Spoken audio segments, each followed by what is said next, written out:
Had Mizuno not sent me this shoe for the purpose of review, there's probably no way I would have purchased this on my own. But a little bit of a spoiler alert, I am glad they did.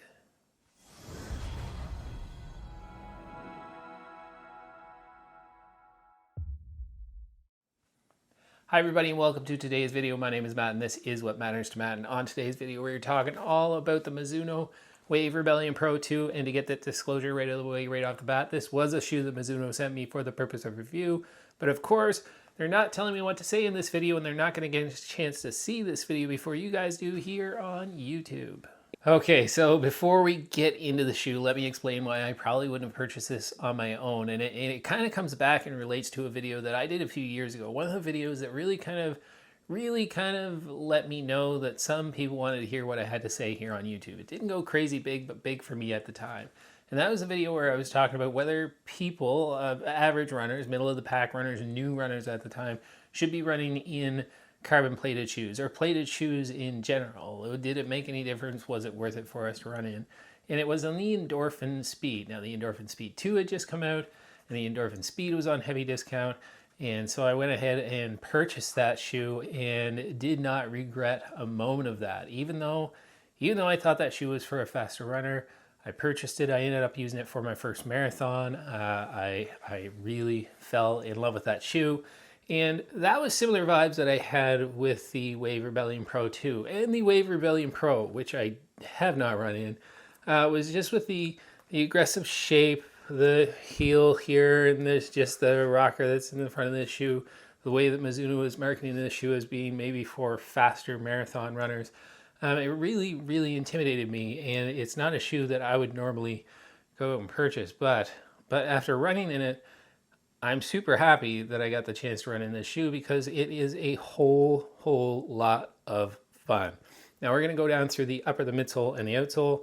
And ultimately, I'm going to tell you whether I think the Mizuno Wave Rebellion Pro 2 is worth your hard-earned cash. Okay, I think one of the most important things to start off and touch on with this shoe is the price. Now Mizuno, this is their super shoe. We're probably not that far away from a new super shoe from Mizuno, but right now, this is it. If you're buying this in Canada, it's going to run you $290 Canadian. If you're buying this in the US as of today, which I believe is the 1st of September, wow, the 1st of September, it's going to run you $250 US. But as I mentioned, this shoe has been out for quite a while now, so I have no doubt that you're probably going to find this on a pretty big discount if you just do a little bit of Google search, a little bit of digging on the web. And I think that's a pretty good thing to highlight because this shoe does come in at the lower end in terms of price versus a lot of the other super shoes that are out there on the market. And to very quickly get a couple of the stats out of the way, Mizuno does list this at 7.6 ounces or 215 grams for a US men's size 9 or 6.3 ounces, 178 grams for a women's size 8. Stack height in this shoe is listed at 38 millimeters in the heel and 36.5 millimeters in the forefoot for a 1.5 millimeter drop. Now I do not have a US men's size 9. I've actually got this whopping US men's size 13. And when I put that over on the scale, that comes in at 285 grams for the Mizuno Wave Rebellion Pro 2. And I did want to compare that to a couple of my other favorite racers out there. That was 285 grams. The Adidas Adios Pro 3, 287 grams for this shoe. I realize that's been out for a long time now. Adidas, we need a new super shoe. And I know they have the Evo 1, but I can't afford the Evo 1. And the Saucony Endorphin Pro 3, not the Pro 4, but just for reference, 250 grams for the Saucony Endorphin Pro 3 in my US men's size 13. So as we go through the upper, the midsole, and the outsole, the one thing I want you to keep in mind, or the one thing that I'm always reminded of whenever I review a Mizuno shoe, and I think I've probably said this in the past, is just the quality of the product that they put out. There's no glue marks anywhere, there's no loose threads, just a really good quality product that they're putting out. Attention to detail is really, you could tell that's really important to Mizuno. Now, when it comes to fit of that upper, there were some reports with the Mizuno Wave Rebellion Pro that the fit was not perfect, ran a little bit short. Haven't had that issue with this shoe at all. It does run true to size with having just about a thumb's width here at the end of the shoe. Now the other thing to mention when it comes to fit is that there's not a lot of structure back here. There's not a whole lot of padding. There's these heel bumpers that we've seen other companies use as well, and it does fit snug to the foot. My foot is locked in fairly well, but just with the lack of structure back here, for some folks it's going to be a little bit of getting used to. I think the reason why I noticed that in this compared to some other super shoes that I've run in is that this is a fairly tall stack height. And we'll get to that midsole in a sec, but definitely over the 38 or 38.5 millimeters that they're quoting on their site right here. That's more of back here, but we'll get to all that. But in terms of just lockdown, feels pretty good. Now the other thing when it comes to the eyelet chain, there's no way to lace lock up here. There's not that extra hole. And lace locking or runner's knot is just something I tend to do, and not being able to do that did have me, again, maybe a little bit concerned, but really no problems at all. You'll see a little bit of structure up around the eyelet chain here, and they are using, I don't think I mentioned it, they are using an engineered mesh here, and there are some perforations throughout the shoe, on the top of the shoe, right here, on the side, back here, and it really does help with the breathability. Overall, really comfortable upper. I ran a couple of pretty hot runs in this shoe, and it's served me really well when it comes to the upper. So comfortable, fairly snug, not the perfect fit, but kind of disappears after you get running in it and you stop thinking about it, which is exactly what I want in my race shoe. And now let's talk about that midsole. And there is so much going on here, and Mizuno has some tricks up their sleeve with this, and it starts with that geometry. Now there is quite a bit of rocker. I think for some people they're going to feel, if you're a 4-foot striker, that rocker starts just a little bit too far back for you. Whenever I got far enough up on my toes, I felt like I wasn't getting the full potential of the shoe. It didn't really feel like it was rolling through as much to me, and I'll talk about who this shoe is for here towards the end of the video. But you do have a dual density midsole. I think it's Mizuno's Energy Light Plus on the top layer here, and the bottom layer is Mizuno's Energy Light. The top layer is a PIBA foam. The bottom layer is a TPE foam. And the difference here is quite significant on these two. And in between those two, we've got a wave plate. Now, that's a nylon plate. It's Mizuno's wave plate, nylon plate, carbon infused, but it's very stiff. You're not going to be able to bend this shoe very much. Again, just going from other videos to reference, they do say that this is quite a bit stiffer than the Wave Rebellion Pro 1. The geometry of the shoe is more aggressive than the Wave Rebellion Pro 1. And when you look at it, you're thinking, how can they get away with calling this a super shoe that is street legal, that you can run in races? That is because they're measuring, I think it's probably back here somewheres, they're measuring that 40 millimeter stack height, 38 millimeters. But by the time you get up here towards the middle of the shoe, you're looking at a whopping, I'm going to say 50. I don't really know. I didn't measure it. Somebody out there's another video that's going to tell you, but way over 40 millimeters here, right in the midfoot, right where you'd want to strike this shoe. And what that leads to, in that 1.5 millimeter drop that they're talking about, is a lot of foam here up front. More foam than you're going to find in almost any other super shoe on the market. Now, it's really hard to tell why Mizuno didn't go full PIBA here. Of course, usually when you do a little bit of a dual density setup, you add a couple of things to that bottom layer, that TPE layer of foam, is that it adds a little bit more durability to the shoe. That foam is just a little bit more durable than PIBA generally is. And it also adds some stability where it is not quite as aggressive, not quite as soft, not quite as bouncy of a foam.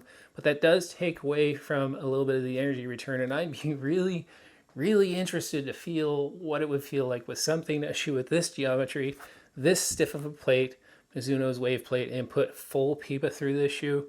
I'm not sure if it's something you can do. I imagine because of the shape and the structure and the stack height, they went that way to add a little bit of stability so it wouldn't get too squirrely. Although I didn't find it that squirrely at all to run in. I found it to be a very comfortable shoe to run in. As long as you were running midfoot, as long as you were running somewhere in the midfoot of the shoe, it felt really good. It was interesting when I was out on the first run of this shoe, and if you're running in a running shoe for the first time, what I like to do what I try to do usually is run the way I want to run and see if the shoe comes to me. Then if I feel like I need to make adjustments with my running style, run more on my forefoot and my heel as opposed to being a midfoot runner, I'll do that just to try it different ways, different gaits, different ways of running in the shoe. And I didn't do that with this shoe. The first time out in this, I felt really, really awkward because I was so intimidated by not having the heel back here. And when I got out to do a workout, that run was really, really interesting. All right, so here we are. We're about to get into the first rep. Just a quick mental note on this shoe. When I first ran in this, I was so intimidated by just the shape of the shoe and how aggressive it was. I was running so far up on my toes, and that warm-up, I was playing with foot where I was landing, midfoot, heel, forefoot. When I'm running slow, it's definitely more of a heel slash midfoot striker, and honestly didn't feel that bad. I could feel the hump there where the cutoff ends, but it didn't feel that bad. So my goal here is not only to get my pacing right, but also to try to not let the shoe run me and just run the run myself, and the shoe will come to me if it comes to me. If not, it's not the right shoe for me, but I think there's a chance here that this could be a really, really fun shoe. No, that's exactly what was happening. I started off by trying to run so far forward in this because I was thinking about the heel and how it felt when I walked, that I really didn't get the whole value out of the shoe. I had mentioned that the rocker was kind of probably a little bit further back than I want it to be, or that it could be if you're a forefoot striker.